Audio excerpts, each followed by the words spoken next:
चलो सारे बच्चे तैयार हो जाओ। चलो हम लोग कहाँ तक पढ़े थे? हाँ, टेंस पढ़ लिए थे हम लोग। और टेंस में हम लोग आज है पास्ट इन डेफिनिट। हाँ, दो नाम है, सिंपल पास्ट टेंस या past indefinite tense. Present past भी पढ़ लिए थे। पास्ट का अब सबसे पहला जो काइंड्स बताए थे, पास्ट का 4 भेद होता है। Simple past, simple past, past continuous, past perfect और फिर पास्ट परफेक्ट कंटिन्यूअस। तो हम लोग आ गए आज सिंपल। चलो लिखते भी चलो, सिंपल, सिंपल पास्ट टेंस। इसी का दूसरा नाम क्या है? पास्ट इन डेफिनिट। पास्ट इन डेफिनिट, बड़ा सा टेंस लगा दिए, दोनों में आ गया तो दोनों नाम याद रखेंगे। इसी को हम लोग कहते हैं सिंपल पास्ट या पास्ट इन डेफिनिट। हिंदी नाम क्या लिखेंगे? सामान्य भूत काल। सामान्य भूत काल। इसी तरह से लिखो और समझते भी चलो। जहां दिक्कत हो पूछ भी लेना, ठीक है? समझ में आ रहा है ना? हाँ, ऐसे समझ में आते रहेगा। अब देखो सिंपल पास्ट। अब सिंपल पास्ट का थोड़ा सा कुछ समझा करो। हम लोग बचपन में क्या पढ़े थे इसका पहचान? ता था ते थे, लिखना नहीं है। ता था ते थे ती थी, फिर गुरुजी ये लिखाया याकार, ये कार और ई कार लगा रहता है, ठीक है? तो ध्यान देना कि गुरुजी हम लोगों को ये पढ़ाया पास्ट इंडेफिनिट टेंस में। बचपन से हम लोग पढ़ते आ रहे हैं। ता था ते थे ती थी अथवा याकार, ये कार, ई कार लगा रहता है तो हम समझ जाते हैं कि ये होता है सिंपल पास्ट टेंस, मतलब पास्ट इन डेफिनिट टेंस। अब देखो यहाँ वो अभी भी अगर आपके पास सिंपल पास्ट टेंस की अगर कॉपी है, कहीं भी अगर टेंस पढ़े हैं और उसमें अगर सिंपल पास्ट टेंस पढ़ा हुआ है तो आज कॉपी निकाल कर आप घर में देख लीजिएगा। वो पहचान हमें दो बतलाया। क्या कहा? ता था ते थे ती थी है तो भी पास्ट इंडेफिनिट।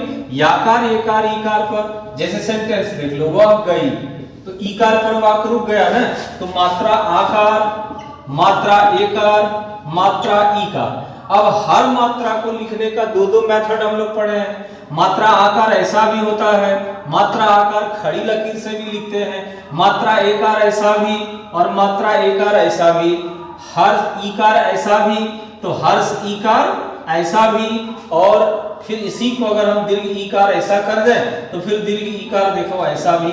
तो सारा मात्रा का हम लोग दो मेथड पढ़े हैं। तो कोई भी मात्रा आकार, एकार, ईकार अगर लग गया तो कहे कि ये टेंस होता है पास्ट इंडेफिनिट। बचपन में गुरुजी हम लोग को ये पढ़ाए, लेकिन जब उसका एग्जाम्पल निकाल करके अभी भी तुम देखोगे तो देखना सारा एग्जाम्पल वो इस पर खत्म किया है। आपका सेंटेंस में एक भी एग्जाम्पल वो ता था ते थे ती थी पर नहीं दिया है और सारा एग्जाम्पल को लिया है याकार, येकार, ईकार पर। जैसे आपको सेंटेंस दिया कि वह स्कूल गई, सी वेंट टू स्कूल।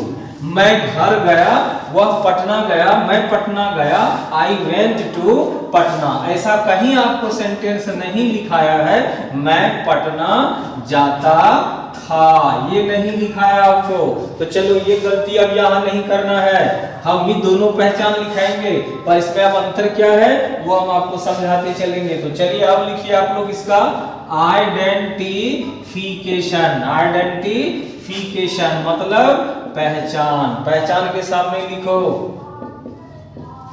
क्रिया के अंत में केवल, क्रिया के अंत में केवल ता था, ते थे, ती थी अथवा याकार, येकार, ईकार लगा रहता है, लगा रहता है। चलो लिख लो इसका दोनों पहचान लिखो। पहचान इसका एक भी नहीं छोड़ना है। हम ऊपर मिटा रहे और फिर लिख रहे हैं। चलो बंदी लो, तुम लोग ध्यान नहीं दे रही, थोड़ी ध्यान दो। हाँ, ये गलतफहमी में मत रहो कि 30% सिलेबस कम कर देगा, हम लोगों को एग्जाम में प्रमोट कर देगा। ठीक है, एग्जाम में पास कर देगा वो अलग बात है, प्रमोट कर देगा, वो क्या करेगा नहीं करेगा ये सरकार की नीति है, काउंसिल बोर्ड की नीति है, यूनिवर्सिटी की नीति है। बीए वाले सबके लिए, आप लोग के लिए काउंसिल तक ही रहेगा, ये उनकी नीति है। पर एग्जाम में पास करने के लिए खाली नहीं पढ़ रहे, ध्यान रखिएगा। That you have to be knowledgeous and you have to do something and you have to stand on your own strength, on your feet. That is your duty and you have to study and get a lot of knowledge, more and more knowledge in your life, because without knowledge, only passing in the examination, there will nothing happen, कुछ नहीं होगा, nothing will happen to you and you can't do anything else, only you will see the people that it's my certificate and it has high marks, वो दिखा देंगे आप, होगा कुछ नहीं। But to get your target and stay there for a long time, that you have to study and get knowledge, more and more knowledge. That is the most important thing for our students and us. तो ध्यान रखना इन चीजों को, ठीक है। हाँ, बहुत बच्चे पूछते हैं सर प्रमोट कर देगा, रक्षाबंधन के बाद खुल जाएगा, भाई के हाथ में राखी बांधेंगे, कोरोना मर जाएगा, सरकार भी ठिकाने में आ जाएंगे, कोचिंग स्कूल खुल जाएगी। ऐसा कुछ होने वाला अभी नहीं है, ये सब हवाई बात है। और अपना पढ़ाई करिए, जब जो खुलना रहेगा अपना खुलते रहेगा, ठीक है। पूरी दुनिया की ग्लोबल टेंशन है ये, सिर्फ अपना देश अपना भारत की नहीं है। चलो पढ़ते हैं हम लोग। तो ताथा तेथे तीथी अथवा याकार येकार ईकार लगा रहता है, ठीक है। ऐसा फीलिंग करो कि तुम ऑफलाइन में मतलब ऑनलाइन में नहीं पढ़ रहे हो, ऑफलाइन में हो, मेरे सामने हो। बदमाशी मत करो, ज्यादा करेगी पिटाई लगेगा, ठीक है। एकदम 1 घंटा का क्लास को बना लो कि आप लोग क्लास में आकर पढ़ रहे हैं, और ऐसा फीलिंग होने हम दे भी नहीं रहे आपको कि आप ऑनलाइन पढ़ रहे हैं, ठीक है। तथा तेथे तिथि अथवा याकार येकार ईकार लगा रहता है। अब देखो इसमें क्या होता है, थोड़ी सी ना कुछ चीज सुनो, इसमें थ्योरी है पहले, तो फिर इसके बाद हम लिखाएंगे इसको। होता क्या है कि अगर किसी भी सेंटेंस में ध्यान रखना कि अगर सेंटेंस के लास्ट में, क्रिया के अंत में अगर ताथा तेथे तिथि लग जाए तो समझ जाना। देखो क्या कहता है, आप कहते हैं किसी को कि मैं स्कूल जाती थी, तो अगर आप किसी को ये कहे कि मैं स्कूल जाती थी, इसका मतलब आप यहाँ ये कह रहे हैं कि भूतकाल में मैं स्कूल जाती थी, मतलब 1-2 दिन नहीं, आपको स्कूल जाने की आदत थी। 10 बजे आप स्कूल जाते थे, 4 बजे आप स्कूल से आते थे। कोई ये कहा कि बचपन में मैं टहलता था, हर दिन टहलता था, ताथा आ गया तो टहलता था, मतलब उसको सुबह में टहलने की आदत थी। आप कहते हैं कि मैं हर दिन 2 कप चाय पी लेता था, इसका मतलब आपको बचपन में 2 कप चाय हर दिन। और हर दिन कौन काम होता है, आदत वाली। जिसको आदत है वही किसी काम को हर दिन, हर हमेशा, हर टाइम, हर शाम, हर सुबह, हर रोज ये वही कर सकता है। अब जिसको आदत नहीं है, मान लो हमें पान खाने की आदत नहीं है और आप हमको कभी कोई खिला दिया तो हम क्या कहेंगे कि हाँ कभी कभी खा लेते थे या कभी कभी खा लेते हैं। तो इसका मतलब है कि मैं पान कभी कभी खा लेता था का मतलब मुझे आदत नहीं थी। ये नहीं कि पान नहीं मिला तब हम परेशान हो गए, मेरी दांत जो है वो सब करने लगी, उसमें एक ब्लर आने लगा, हमको दिक्कत होने लगी, चाय नहीं पिए टाइम पर तो सर दर्द होने लगी, दादी लोग को जैसे होता है। तो ये होता है आदत वाली कार्य। तो ताथा तेथे तिथि से स्पष्ट होता है कि जो भी कार्य हो रहा है वो आदतन है, वो आदत वाली कार्य है। ये तो समझ गए। और जब मात्रा आकार, मात्रा एकार और मात्रा ईकार पर जब कोई सेंटेंस लास्ट हो जाए, यहीं तक अगर रुक जाता है क्रिया के अंत में, मात्रा आकार एकार ईकार पर अगर वाक्य रुक जाए, जैसे यहाँ सेंटेंस देख लो, लिखना नहीं है अभी, वह जाती थी और एक सेंटेंस लिए वह गई। अब दोनों सेंटेंस में अंतर देख लो, तुमको अंतर यहाँ बोलने से आपको पता चल जाएगा। वह जाती थी और दूसरा में आप क्या कहे कि वह गई, इसी में हम पटना लगा देते हैं। वह पटना जाती थी और आप दूसरे में कह रहे हैं कि वह पटना गई। गई का मतलब कि जो इंसान के बारे में कह रहे हैं कि आप पटना गई, तो मतलब वो गई है, गई, चली गई, लेकिन अभी तक वापस लौटकर नहीं आई है, इसका सेंस ये होता है। और ये कह रहा है कि वह पटना जाती थी, मतलब अभी नहीं जाती है, अभी वो यहीं कटिहार में है और आप यहाँ हैं अभी, लेकिन कभी आप पहले जाते थे, मतलब आपको बराबर पहले कटिहार पटना जाने की आदत थी। तो आदत का बोध होता है ताथा तेथे तेथी से, और याकार येकार ईकार से आदत का बोध नहीं होता है। इसीलिए मेरे बच्चे पास्ट इंडेफिनिट टेंस में या सिंपल पास्ट टेंस में हम लोग अभी ही दो स्ट्रक्चर अभी से ही पढ़ेंगे। इसको बनाने का दो मेथड होता है। चलो अब इसको यहां लिखते हैं, आप लोग भी लिखिएगा। स्ट्रक्चर वन में ये भी दर्शा देंगे, ताथा तेथे तीथी, यानी कि अगर सेंटेंस के अंत में, क्रिया के अंत में अगर ताथा तेथे तीथी लग जाए तो ये कार्य कैसा होगा? आदत वाली कार्य। और अगर ये आदत वाली कार्य होगा, इसको बनाने का, यहां लिखते हैं स्ट्रक्चर, वहां हटा दिए, तो बराबर इसका स्ट्रक्चर देखो यहां क्या होगा, तो बराबर क्या कहें इसका स्ट्रक्चर क्या हो जाएगा? देखो आदत वाला में सब्जेक्ट प्लस यूज्ड टू, और यूज्ड टू को क्या किए हैं? मॉडल वर्ब भी हम पढ़ाए हुए हैं, देखना उसमें यूज्ड टू, आदत का वहां भी जिक्र है, आदत में ही यूज्ड टू का प्रयोग करते हैं। यूज्ड टू का कोई मीनिंग नहीं होता है, ये मीनिंगलेस है, सिर्फ इसका यूज होता है, और वो भी आदत वाली क्रिया में। तो अगर ताथा तेथे तीथी रहेगा तो तब सेंटेंस को हम बनाएंगे सब्जेक्ट प्लस यूज्ड टू के बाद हमेशा वर्ब का कौन रो? V1 पढ़े हुए हैं, बताए हुए भी हैं। चलो भाई मार्कर बदल देते हैं राजेश, तुम्हारी वाली बात ठीक है, बढ़िया मार्कर लगा देते हैं, कम दिखता है सर जी, ठीक है, अब आपको पूरा दिखेगा। चलो बदल दिए, तो प्लस, बड़ा आ गया, तो प्लस V1 और प्लस ऑब्जेक्ट आएगा, फिर वो ऑब्जेक्ट कर देंगे। तो ये आदत वाली हो गई। अब दूसरा स्ट्रक्चर देखो, अब ये सब लिखते चलो, ये नीचे मिटाए, ऊपर उधर लिखते चलो। अब दूसरा वाला स्ट्रक्चर देखो क्या होता है, 2 नंबर में हम लिख रहे हैं कि अगर केवल या का, ये का और ई का अगर दिख जाता हो किसी भी सेंटेंस में, तो बराबर इसका जो स्ट्रक्चर होगा वो बनेगा आपको subject plus V2 plus object पर। ये ध्यान रखना है, ये आपका बनेगा subject plus V2 plus object पर। ये कभी भी, ये ताथा तेथे तीथी, ये कभी V2 पर नहीं बनेगा। चलो अब दोनों का एक एक एग्जांपल ले लेते हैं। लॉक सिस्टम के साथ हम लोग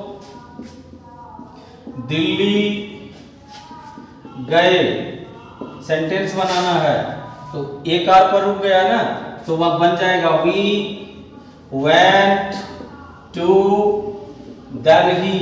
चलो लिख लो इसको। हाँ गुरुजी, ये क्वेश्चन है और इंपॉर्टेंट क्वेश्चन है। चलो जिक्र किए हुए हम फिर से यहाँ एक बार कर देते हैं कि सर यहाँ वेंट के बाद टू दिल्ली आने टू क्यों आ जाता है। चलो थोड़ा सा रोक करके हम आपको टू पहले समझा लेते हैं कि ये टू जो है, ये टू का क्या चक्कर है, टू क्यों आता है। अब यही सेंटेंस अगर हम लोग लिखते हैं कि मैं वहां गया, तो सेंटेंस बन जाता है आई वेंट देयर।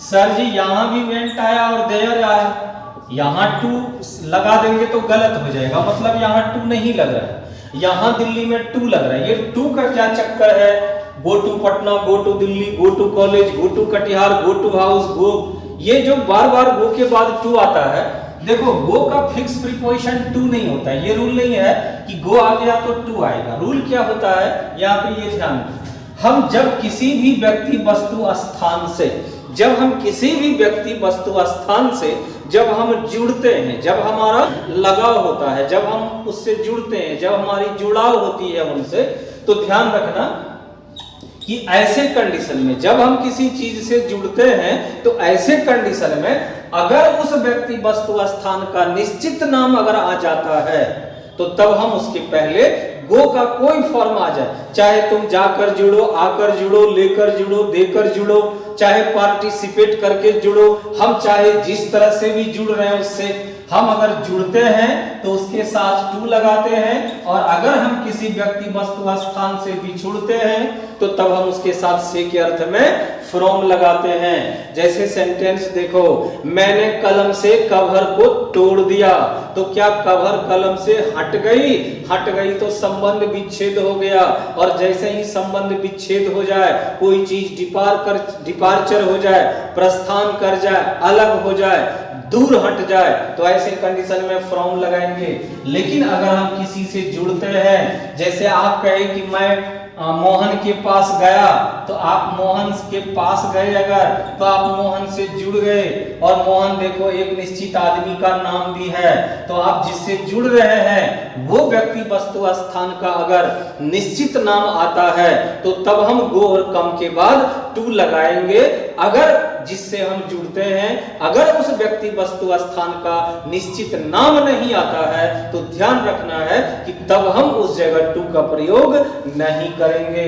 जैसे आप क्या कहे कि मैं वहां गया, ये सब समझाने के लिए ऐसे लिखना नहीं है, मैं वहां गया, तो मैं वहां गया में ठीक है, जहां गए आप वहां से तो आप जुड़ गए, लेकिन वहां कहने से कोई व्यक्ति वस्तु स्थान का एक ठोस नाम नहीं होता है। कहां गए तो वहां गए, तो वहां कहने से कोई ये नहीं समझ रहा है ना कि आप कहां गए, माँ के पास गए कि फादर के पास गए कि दिल्ली गए कि बॉम्बे गए कि विदेश गए कि देश गए, कहां गए कि जहन्नुम में गए कि स्वर्ग गए, ये पता नहीं चलता है ना। तो निश्चित नाम अगर नहीं आता है तो कम और गो के बाद हम टू नहीं लगाएंगे, और अगर निश्चित नाम आ जाता है किसी भी व्यक्ति वस्तु स्थान का, जैसे आप कहें कि मैं पटना गया, तो पटना एक निश्चित स्थान का नाम। मैं अपने पिताजी के पास गया, तो आपका पिताजी एक निश्चित व्यक्ति है। I went to my father, मैं अपनी मम्मी के पास I came to my mummy, I came to my mama या मदर, जो भी कहें, तो ये निश्चित नाम है।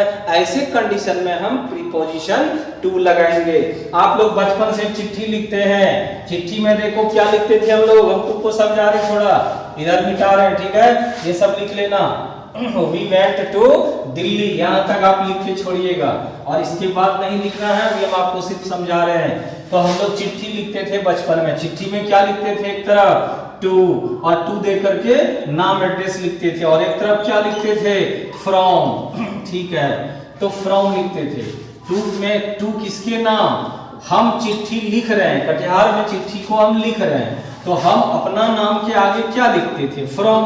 हम अपना नाम के आगे क्या लिखते थे, फ्रॉम। तो फ्रॉम क्यों लिखे, अब टू क्यों लिखते चिट्ठी में? चिट्ठी में उस व्यक्ति के नाम के पहले टू लिखते हैं जिसको हम चिट्ठी भेज रहे होते हैं, अरे जिसको हम चिट्ठी पोस्ट करेंगे। तो मान लो कि आप दिल्ली में किसी मिस्टर विश्वा को, किसी मिस्टर विश्वा को दिल्ली में चिट्ठी भेज रहे हैं, तो आप क्या लिखते हैं, टू मिस्टर विश्वा, टू मिस्टर विश्वा, ठीक है। नयोडा सेक्टर 13 गली नंबर 420, गली नंबर 420 दिल्ली, ठीक है। ये चिट्ठी आप भेज रहे हैं, लेकिन इस चिट्ठी में एक तरफ आपका भी नाम होता है और आप अपने नाम के ऊपर लिख रहे हैं, ठीक है, फ्रॉम, क्या कर दिए, फ्रॉम बीके सिन्हा। हम चिट्ठी भेज रहे हैं बीके सिन्हा कटिहार, बीके सिन्हा बड़ा बाजार कटिहार, ये हम एड्रेस लिखते हैं। तो चिट्ठी को कहां लिखा गया बताओ, कटिहार में। किसने लिखा, बीके सिन्हा। ये किसको भेज रहा है, किसी दोस्त को। कहां है दोस्त, दिल्ली में। दिल्ली में किसके पास जाना चिट्ठी को, विश्वा के पास। इसको आप ढोलक में गिरा दिए, पोस्ट कर दिए, और दूसरे दिन चिट्ठी लेने के लिए पोस्टमैन आया और ढोलक से सारी चिट्ठी को निकाल लिया, और जहां जिसको भेजना है उस एड्रेस के लोकेशन पर उसको डाल दिया गया। अब ये चिट्ठी देखो कटिहार से कहां जा रही है, छुक छुक छुक छुक छुक छुक छुक छुक छुक छुक छुक छुक, कहां आ गई, दिल्ली। दिल्ली में किससे जुड़ गई, विश्वा। अब विश्वा उसको निकाल करके पढ़ रहा है, उसको खोल रहा है, और उसमें चिट्ठी लिखा हुआ है, विश्वा मैं बहुत अच्छा हूं, I am very fine, and I hope that you may also be very fine. and your whole family members may also be fine. I hope like this. ये चिट्ठी अब पढ़ना वो शुरू कर दिया। तो चिट्ठी देखो कहां से अलग हो गया, कटिहार से। जुड़ कहां से गया, दिल्ली से। दिल्ली एक निश्चित स्थान का नाम है, बिस्वा एक निश्चित स्थान का नाम है। तो हम क्या कहें कि किसी भी चीज को करने में अगर हम किसी दूसरे व्यक्ति वस्तु स्थान से हम जुड़ते हैं तो चिट्ठी हमेशा भेजने वाले से बिछुड़ जाती है और जिसको हम भेजते हैं उससे जाकर वो जुड़ जाती है। हमारे पास से चिट्ठी निकल गई, मतलब यहां से बिछुड़ गई। वृक्षात पत्राणि पतंती, वृक्ष से पत्ते गिरते हैं। Leaves are falling from the tree. हम लोग इंग्लिश में इसको अगर लिखें तो leaves are falling from the tree, वृक्ष से पत्ते झड़ते हैं। नए पत्ते अब नहीं उगेंगे, नर्स पुष्प अब नहीं बचेंगे।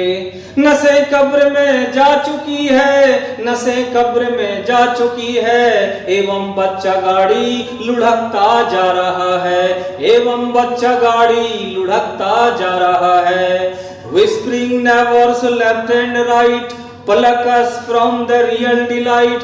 Active hands must be free. पढ़ेंगे आप लोग, ये पोएम है आप लोगों का, इसी पर हम ये पोएम आपको बोल रहे हैं। क्या कह रहा है, Whispering neighbors left and right। बहुत जल्दी बुक लेकर के आ रहे हैं हम। इसको समाप्त करने के बाद बुक में भी ऐसे लाइन बाय लाइन पढ़िएगा। आप अपना किताब खोल के बैठिएगा, आपको पंक्ति मिलेगी और चैप्टर का नाम है लीव्स आर फॉलिंग फास्ट, पत्ते तीव्रता से झड़ रहे हैं।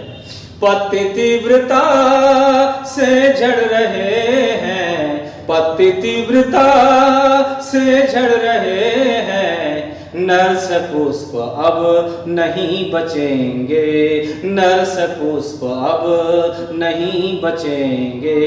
नसें कब्र में जा चुकी है, नसें कब्र में जा चुकी है, एवं बच्चा गाड़ी लुढ़कता जा रहा है, एवं बच्चा गाड़ी लुढ़कता जा रहा है। Whispering neighbors left and right pluck us from the real delight. Active hands must be free. क्या कह रहे हैं, मृत्यु दूत।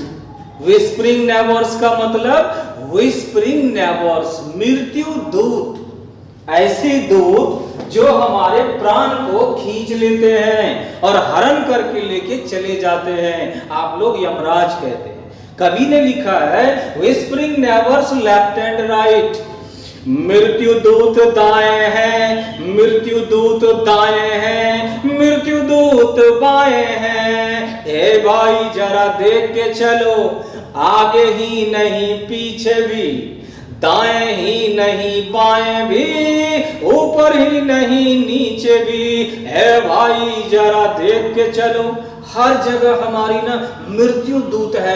Whispering neighbors left and right, चारों तरफ है, लेफ्ट में भी है, राइट में भी है, लेफ्ट में भी है, आगे भी है, पीछे भी है, ऊपर भी है, नीचे भी है। एक गलती करने की हमें केवल देर है कि हमारी टीटवा दबा दिया जाएगा और हम मर जाएंगे, हमारे प्राण को हर लेंगे। चाहे तुम पलकस फ्रॉम द रियल डिलाइट, कहते चाहे परम सुख सागर में तुम क्यों ना डूबा हुआ रहो, तुम उस समय निकाह क्यों ना कर रहा हो, अच्छे माहौल में क्यों ना रह रहा हो, आनंद भरा पल में तुम क्यों ना जी रहा हो, लेकिन वो समय आने पर ये व्हिस्परिंग नेवर्स हमें नहीं बख्शेगी और हमें वो खींच कर लेकर चला जाएगा। And active hands must be freeze, हमारे हाथ भुजाएं कितना ही ताकतवर क्यों ना हो, उस समय मानो ये ताकतवर भुजाएं भी बर्फ की भांति कड़ी चट्टान की तरह अकड़ी खड़ी रह जाती है और उसका बाल भी बांका नहीं कर सकता है। Active hands must be freeze. ए भाई जरा देख के चलो। तो पढ़ेंगे हम लोग ये सब, पोएम में भी पढ़ेंगे, ऐसे लाइन बाय लाइन पढ़िएगा। जो म्यूजिकल है उसको हम म्यूजिक में पढ़ाएंगे, फिर उसको हम आपको समझाएंगे भी। मतलब कवि का ये कहना है कि समय हमारा इंतजार नहीं करता है, मृत्यु हमारी इंतजार कभी नहीं करती है। हम कब निंद्रा के आगोश में आ जाएंगे हमें खुद पता नहीं चलेगा। इसलिए बच्चे अमुख जो प्रेजेंट वर्तमान समय है उसकी यूज करो, उसको यूटिलाइज करो और मरने से पहले कुछ बिहान करो।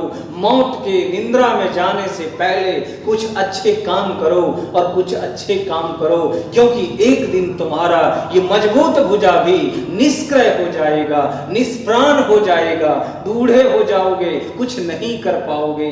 जवानी मिला है, सुंदर अद्भुत है, आनंद में हो, परंतु केवल आनंद में ही ना डूबो, इस आनंद के साथ कुछ अच्छे कार्य भी कर लो।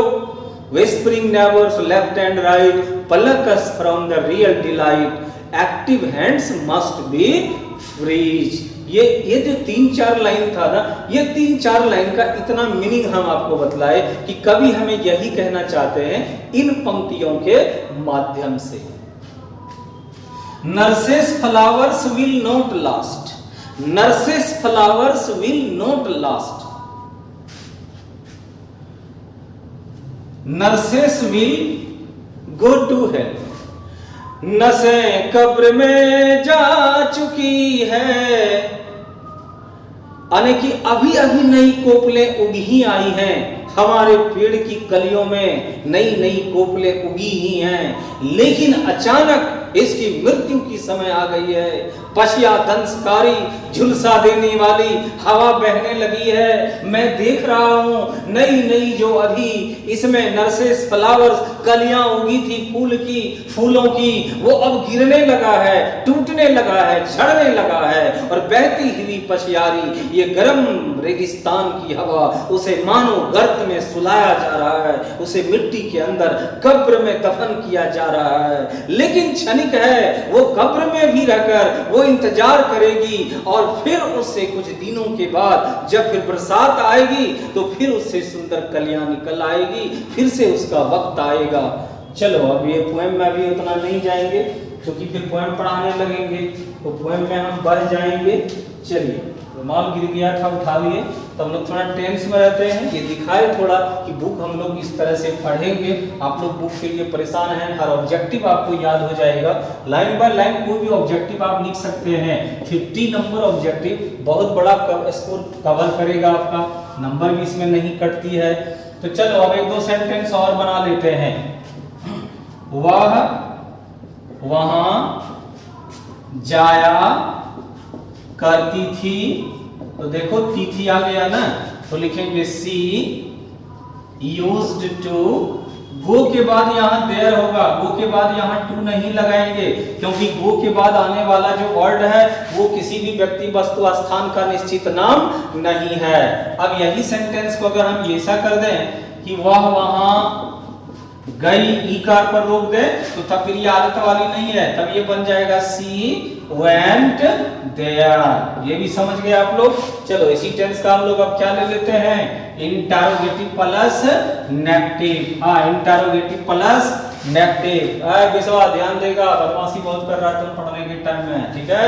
बंदी लोग और बंदा लोग सभी लोग ध्यान से पढ़ो। चलो मिला लो दोनों को, इंटरोगेटिव प्लस नेगेटिव। हाँ ले लो, सब ले लो, सब देने के लिए तैयार है, सब कुछ ले लो गुरुजी से। Interrogative plus negative. स्ट्रक्चर पहला कौन था, दर्शा देते हैं थोड़ा सा, ताथा तेथे तिथि, ठीक है।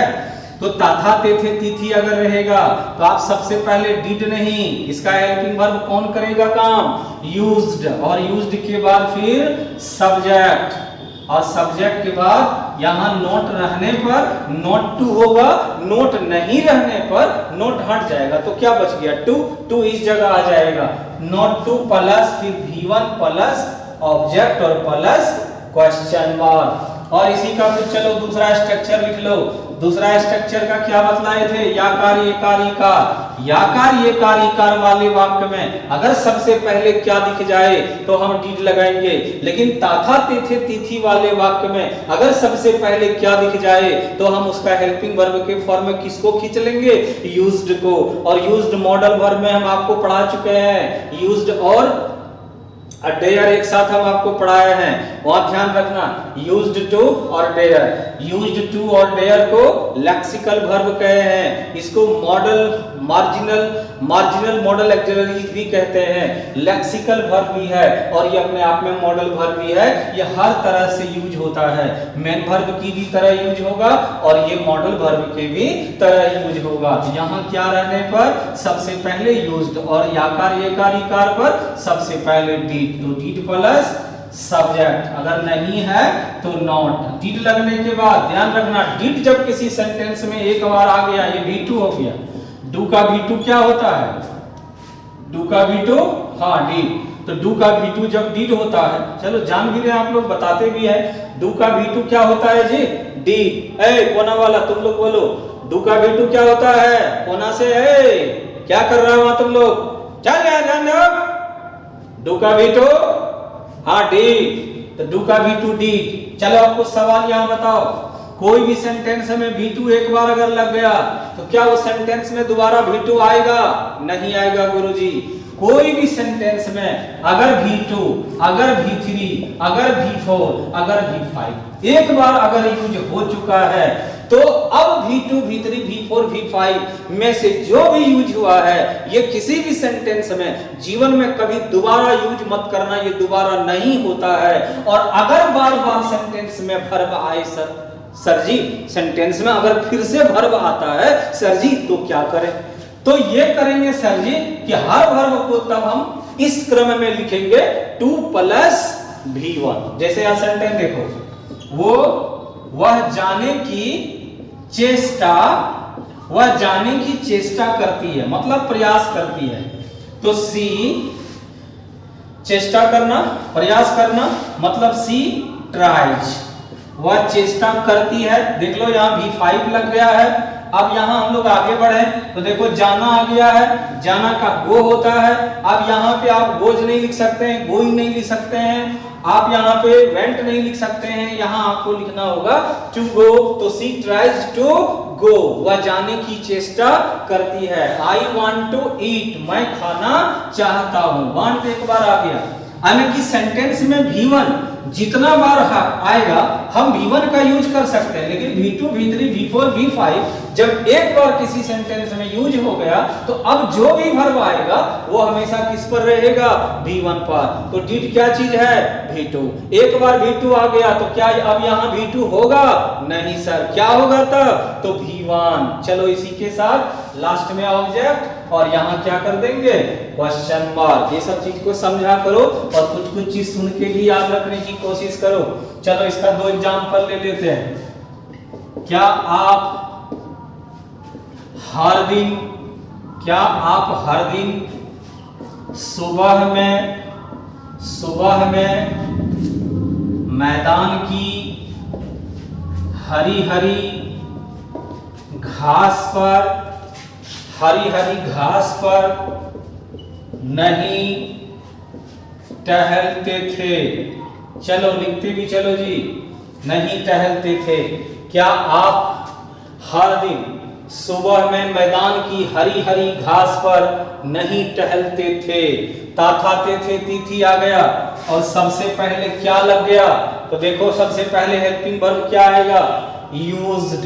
तो हम ऊपर लिख रहे हैं, ठीक है, इसको मिटा रहे हैं ऊपर का एक स्ट्रक्चर। तो सबसे पहले हम लोग यूज्ड लिखेंगे, तो यहाँ हम लोग यूज्ड ले लिए। अब यूज्ड के बाद सब्जेक्ट और सब्जेक्ट के बाद नॉट टू लगा देंगे। अब इतना करने के बाद सेंटेंस का सबसे लास्ट में देखो वर्ब क्या है? टहलना। टहलना का क्या लिखेंगे? वॉक। वॉक दे दिए। टहलना खत्म, नहीं भी खत्म। अब यहाँ पर आ गया वॉक ऑन द, पर का ऑन द ले लिए। अब मैदान की हरी हरी घास, कैसी घास है जी? हरी हरी। क्या कहे? कैसा सवाल का जो भी जवाब होता है दैट इज कॉल्ड एडजेक्टिव, वो एडजेक्टिव होता है। और अगर किसी भी सेंटेंस में एडजेक्टिव भी आ जाए और नाउन भी अगर आ जाए तो हम जब उसका अंग्रेजी बनाएंगे यहाँ पे जंप लगाने की जरूरत है, छलांग मारने की जरूरत है। मतलब हम पहले लेंगे एडजेक्टिव को और तब लेंगे नाउन को। तो हरी हरी का क्या लिखेंगे? ग्रीन। हाँ एक ही बार लिखेंगे, ग्रीन ग्रास।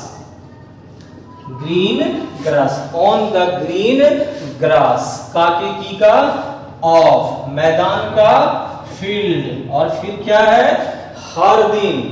अब यहां आ गए मैं का इन द, सुबह का, मॉर्निंग, और लास्ट में क्या है, हर दिन है, तो इसका लिखेंगे डेली। देखो यहां भी हम लोग लगा सकते थे used you not to walk daily, daily को हम इस जगह भी ले सकते थे, यहाँ पे लेके दिखा रहे हैं, तुमको जैसा ठीक लगे वैसा अपना कर लेना। Used you not to walk daily on the green grass of field in the morning, या इसके बाद तुम डेली लगा दो। सेंटेंस हम लोग का दोनों जगह सही है। चलो अब दूसरा वाला जो एग्जांपल है ना, ये डीड वाला, इसको अब लेकर देख लेते हैं। एक सेंटेंस इस पर भी बनाते हैं, उसको आप बना लीजिए। चलो अब इस पर एक सेंटेंस लेते हैं। क्या आपने कलाम जी का नाम नहीं सुना? नाम नहीं सुना, आकार पर रुक गया, आप देख लो, आकार एकार इकार पर रुक जाए अगर कोई भी वर्ब के अंत में, वर्ब के अंत में आकार एकार इकार ध्यान रखना। ऐसे नहीं कि वाह, अब तुम कहेगा कि जैसे सर नाना पर रुक दिए सेंटेंस, तो ऐसा नहीं होगा ना, नाना वर्ब तो नहीं है, तो वर्ब के अंत माने क्रिया के अंत में अगर मात्रा आकार एकार इकार लगा हुआ है, तब अगर सेंटेंस उस पर समाप्त हो जाता है तो तब होगा वो सिंपल पास्ट टेंस, और तब ये बनेगा सब्जेक्ट प्लस V2 से। और जो सेंटेंस V2 से बनता है उसी का हेल्पिंग वर्ब होता है did, तो V2 का हेल्पिंग वर्ब क्या होगा, did, इसको निकालना पड़ता है। V1 का हेल्पिंग वर्ब क्या निकलेगा, do, और V5 का हेल्पिंग वर्ब क्या निकलता है, does। ये देखो निकला हुआ नहीं रहता है, ये जो दो वर्ब का जो 3 फॉर्म होता है, V1, V2, V3, कोई भी आपको अगर ये पूछ दे कि V1 का हेल्पिंग वर्ब क्या होता है, हम लिखा देंगे इसको, ठीक है। चलो अब इसको पहले बना लो, फिर हम इसको लिखा देते हैं और समझा भी देते हैं। क्या आपने कलाम जी का नाम नहीं सुना? तो did you not, did you not listen, V1 हो गया। लिसन अपने साथ हमेशा प्रीपोजिशन टू लेता है। Did you not listen to, याद रखना, जैसे ही लिसन के बाद सेंटेंस आगे बढ़ जाएगा कि लिसन हमेशा अपने साथ, जब भी वो ऑब्जेक्ट लेगा आगे बढ़ेगा तो वो अपने साथ हमेशा प्रीपोजिशन टू ले लेता है। अगर नहीं देंगे तो प्रीपोजिशनल यहाँ पे मिस्टेक्स होगी, ये ध्यान रखना है। तो लिसन टू, अब कलाम जी का name, to the name of Kalam ji, और अंत में क्या करेंगे, क्वेश्चन मार्क, कलाम जी। तो पूरा सेंटेंस बना, did you not listen to the name of Kalam ji, Kalam ji's name या the name of Kalam ji. हम ये रूल आपको सिंगल प्लूरल के रूल में पढ़ाए हुए हैं, एपोस्ट्रोफ एस जहां हम पढ़ा रहे थे, देख लेना उसको अगर भूल गया है तो, उसमें हम इसका जिक्र कर चुके हैं, मिटा रहे हैं। और हम ये कह रहे थे कि डू डज डिड, इस पर थे थोड़ा सा। चलो क्या है ये, अंगुली, इसके अंदर क्या होगा, इस अंगुली के अंदर क्या होगा, नहीं मालूम सर जी, पता नहीं, देखते हैं, कोशिश कर रहे हैं, कोशिश कर रहे हैं, कहीं कोशिश हो जाए कामयाब। हाँ ये क्या है, बोतल, इसके अंदर क्या है शीशी में, जी सर इंक, लेकिन क्या दिख रहा है तुमको कि इंक ही है, कुछ और भी रख सकते हैं, लेकिन सर जी हमको इंक को निकालना है। अब इसमें इंक निकला हुआ नहीं है, दिखता नहीं है, लेकिन सर जी हमको इंक निकालना है, इंक को निकालना है, कोशिश कर रहे हैं हम भी निकालने की। तुम लोग भी देखो कहीं कोशिश कामयाब हो जाए, एक दिन हम होंगे कामयाब, एक दिन। चलो अब इसमें हम कामयाब हो रहे हैं। अब इसको थोड़ा सा ना निचोड़ देते हैं, निचोड़ दिए, देखो टप टप गिर रहा है, क्या गिर रहा है, इंक गिर रहा है, लेकिन इसको निकालना पड़ा था, पहले से निकला हुआ नहीं था। तो उसी तरह से हमारे शरीर में भी ब्लड है, लेकिन वो दिखती नहीं है, पर जरूरत पड़ने पर हम अपने ब्लड को निचोड़कर निकाल सकते हैं। हमारे राइस में कोई रस नहीं दिखती है, लेकिन राइस ऑयल आप पढ़ चुके हैं कि आजकल चावल का भी तेल निकला है, सरसों का तेल आती है, तो उसको कोलू में देकर निचोड़ दिया जाता है, क्या निकलता है? उसकी रस, और उसी को हम लोग तेल कहते हैं। तो ठीक उसी प्रकार से जितना भी V1 है, इसमें हेल्पिंग वर्ब दिखता नहीं है, इनविजिबल नहीं है। कोरोना, हाँ ये कोरोना कोविड-19 की तरह जरूरत पड़ने पर हम इसका हेल्पिंग वर्ब को निकालेंगे तो क्या निकलेगा? डू। और डू के बाद फिर क्या रहेगा? डू कोई भी सेंटेंस में आने के बाद क्या रहता है? हाँ V1 ही रहता है। अब दूसरा कि जितना भी V2 है, किसी भी V2 में अगर हम हेल्पिंग वर्ब निकालेंगे तो क्या निकलेगा? डीड। और डीड वाले सेंटेंस में ध्यान रखना कि डीड वाले सेंटेंस में ये जो V2 है, ये V2 यानी कि ये V2 अब आपका बदल कर क्या बन जाएगा? तो ये V1 बदल जाएगा। देख लो यहाँ एरो से दिखा रहे हैं, सेंटेंस में अगर V2 है और अगर हम उसमें डीड लगाते हैं तो डीड के बाद V2 किस में बदल जाएगा? V1 में। यहाँ बराबर देके दिखाएं कि ये V1 में बदल जाएगा, तब यहाँ आपका V2 नहीं रहेगा। और अगर सेंटेंस में कहीं V5 है तो V5 का हेल्पिंग वर्ब जब भी निकालना हो तो ध्यान रखना डज निकलता है। और जब कोई भी सेंटेंस में हेल्पिंग वर्ब डज आ जाएगा तो उस सेंटेंस में जो V5 है वो बदल कर आपका फिर हो जाएगा V1। तो कुल मिलाकर देखो, डज के भी बाद V1, डिड के भी बाद V1 और डू के भी बाद V1। V1 का हेल्पिंग वर्ब डू, V2 का हेल्पिंग वर्ब डिड, V5 का हेल्पिंग वर्ब डज। डज निकलेगा तो V5 किस में बदलेगा? V1 में। डिड लगेगा तो V2 किस में बदलेगा? V1 में। डू लगेगा तो V1 किस में बदलेगा? V1 में ही रहेगा, क्योंकि V1 1 से नीचे नहीं जाता है, क्योंकि इसका V0 नहीं होता है। वर्ब का 5 फॉर्म होता है और वो 1 से स्टार्ट होता है। V1, V2, V3, V4, V5। मान लो हम 4 भाई हैं और कोई हमको पूछा कि कितना भाई है, तो हम बोले उसको 4। बोला ठीक है गिनती करो, तो गिनती कर रहे हैं 0 1 2 3 4, तब तो 5 हो जाता है ना। तो ऐसा तो नहीं गिनेंगे ना 0, क्योंकि 1 से स्टार्ट ही होता है, तब तो फिर वहां गिनती में 5 आ जाएगी, क्योंकि एक आप 0 को भी ले रहे हैं। तो कोई भी वर्ब V1 से ही स्टार्ट होता है, इसीलिए V1 हट के भी जब वर्ब आएगा तो वो कम से कम V1 ही रहेगा। जैसे सेंटेंस देख लो, V1 by V1। मान लो मैथमेटिशियन हो, तुम कटा दिए, तो लास्ट में देखो यहाँ बचता क्या है? आखिर 1 ही ना बचेगा नहीं, तो लास्ट में 1 बचता है। ठीक उसी तरह से एक बार फिर मेरे साथ, डू लग जाने से V1 किस में जाएगा? V1 में। डिड लगने से V2 किस में जाएगा? V1 में। और डज लगने से V5 किस में जाएगा? V1 में। ठीक है, अगर V1 को हम V5 में बदलेंगे तो क्या डज रहेगा? नहीं सर जी, V5 लगने के बाद फिर डज हट जाएगा। V1 को अगर हम V2 में बदलेंगे तो डिड रहेगा कि हटेगा? डिड हट जाएगा। V1 जब V2 में जाएगा तो फिर डिड को हटना पड़ेगा, और V1 में अगर जाएगा तो डू हट जाएगा। डू हटेगा तो भी V1 और V1 रहेगा तो भी डू। डू को इससे कोई लेना देना नहीं है। अब इसको ना कुछ लिख लो तुम लोग, और यहाँ पे थोड़ा सा एक सेंटेंस देखो। वह जाती है, क्या बनाएंगे? बहुत सिंपल सेंटेंस है।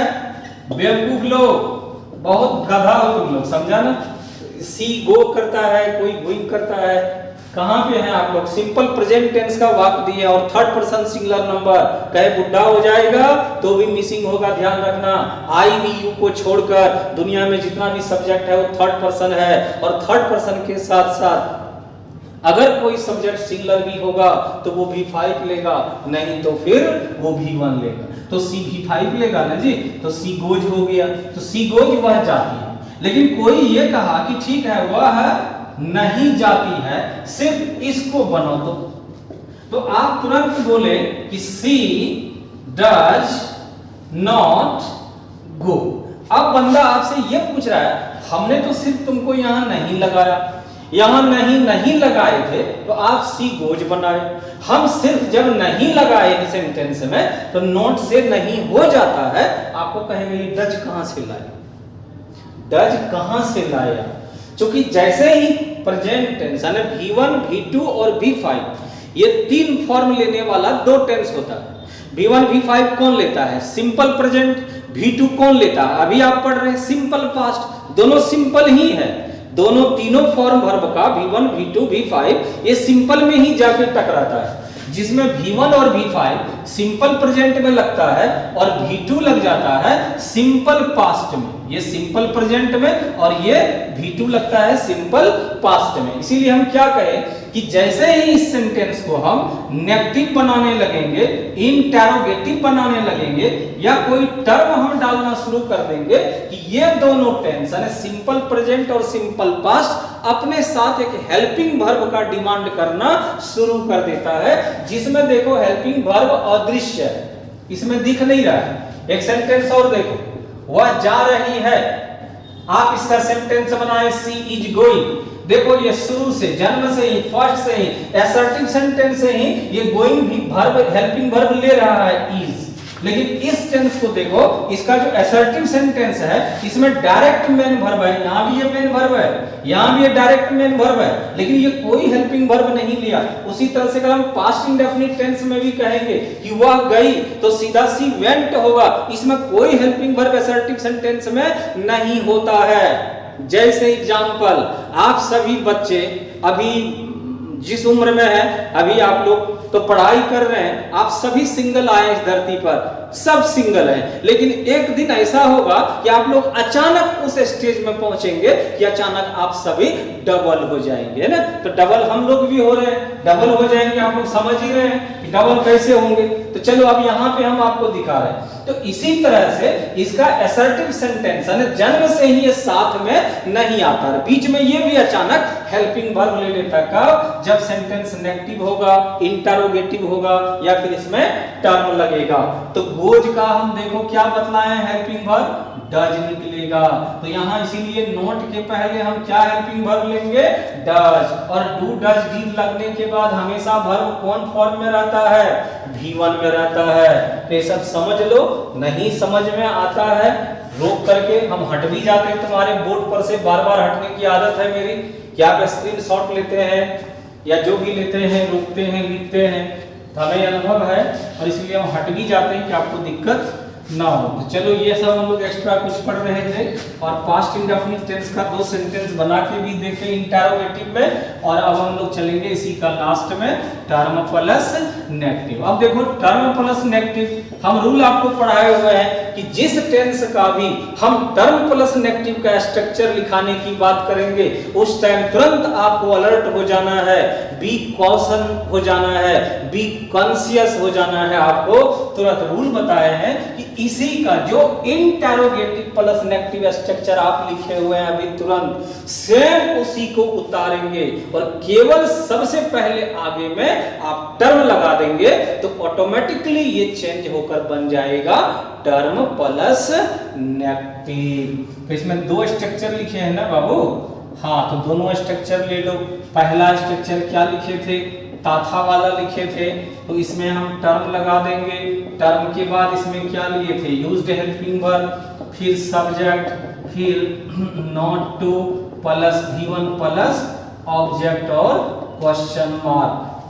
हाँ चलो इसका दूसरा वाला स्ट्रक्चर में अगर सबसे पहले ये याकार ये कार इकार लग जाए तो इसमें भी हम आगे में टर्म ले लेते हैं और इसमें डीड लगाए थे, तो did plus subject plus not plus V1 plus object और प्लस क्वेश्चन मार्क। चलो ये हो गया स्ट्रक्चर और एग्जांपल ले लेते हैं।